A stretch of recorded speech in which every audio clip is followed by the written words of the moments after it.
Doit-on dire tout ce que l'on pense ou devons-nous plutôt nous taire et laisser faire?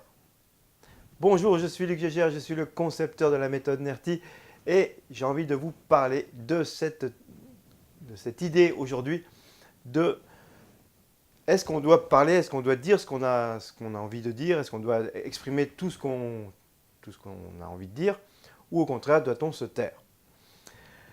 Alors la première chose à savoir, c'est que on a souvent peur d'exprimer ce qu'on ressent, de ce qu'on vit, de nos ressentis.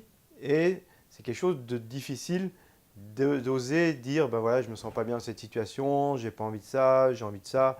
Voilà, c'est quelque chose qu'on n'a pas été habitué à faire, souvent parce qu'on a une éducation qui nous a amené dans l'idée que ce qu'on pensait n'était pas intéressant, n'était pas important, ce qu'on vivait, nos ressentis, nos vécus n'avaient pas vraiment le droit de s'exprimer, et notamment notre sensibilité, notre émotionnel. Ça, c'est une des premières choses.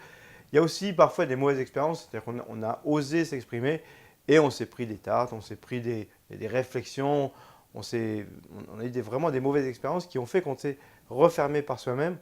Et beaucoup de gens, c'est un stress important, c'est des gens qui n'osent pas s'exprimer, qui n'osent pas laisser sortir leur vécu, leurs émotions.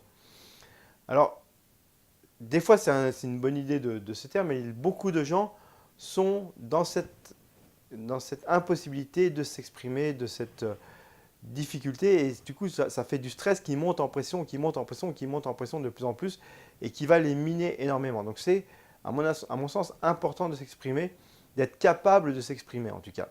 Après, on peut choisir de s'exprimer ou pas. Si c'est un choix, à ce moment-là, ok.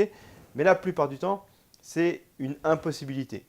Donc quand on est dans cette impossibilité de parler, de s'exprimer, c'est important de le faire parce qu'on va gagner en confiance en soi. Le simple fait d'oser montrer quelque part sa vulnérabilité, sa difficulté, on pense que c'est un signe de faiblesse, alors qu'en fait, c'est complètement l'inverse. C'est un signe de puissance, c'est un signe de force, c'est un signe de confiance en soi que d'oser dire, voilà, je me sens triste, je me sens stressé, je me sens fatigué. Par exemple, quelqu'un qui se présente sur scène et qui a un peu le trac et qui dit, bon, voilà, j'ai le trac, très, presque instantanément, ça fait baisser son trac et ça lui donne une crédibilité en face des gens qui disent, ah, il est vrai, il ose dire ce qu'il ressent.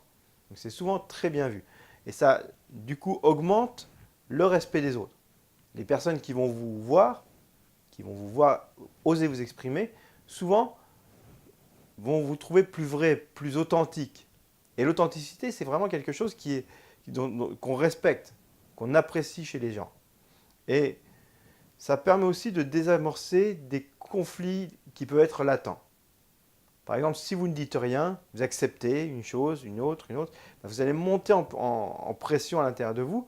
Ça va vous créer du stress, ça va vous créer des tensions, ça va vous créer du mal-être, peut-être même des maladies au bout d'un moment. Donc le fait de s'exprimer, c'est comme une soupape de sécurité, ça permet de le sortir. Maintenant, il faut savoir le faire dans le bon timing et arriver à se taire quand même dans certains moments. Parce que quand on est à ce moment-là en pression, la sortie de ce qu'on a à dire va en général pas être extraordinairement efficace. Alors ça va toujours se permettre de se libérer soi-même, mais c'est souvent source d'augmentation de conflits.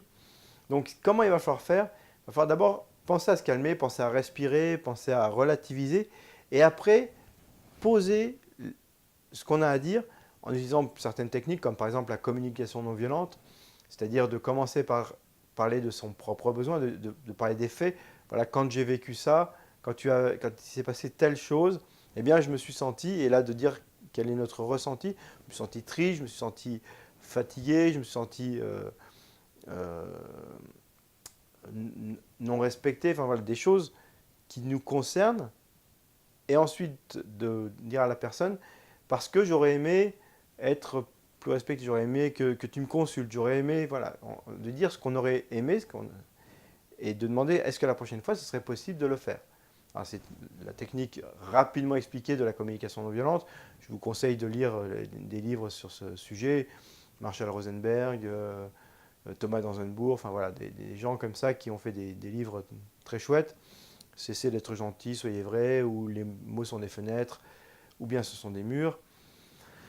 Ce sont vraiment des ouvrages de référence dans ce domaine pour vraiment être capable de rentrer dans une relation et d'être capable à la fois de se respecter, de respecter soi-même en s'exprimant et de respecter l'autre pour que cela ne soit pas source d'augmentation de conflits. Et si évidemment vous êtes hyper réactif, je vous conseille NERTI évidemment. Et la question que j'ai envie de vous poser aujourd'hui, c'est qu'est-ce que vous allez faire qu'est-ce que vous allez faire aujourd'hui, qu'est-ce que vous allez exprimer, quelle est la chose que vous allez décider de vous permettre d'exprimer et comment vous allez le faire. Écrivez-le dans les commentaires et on se retrouve dans la prochaine.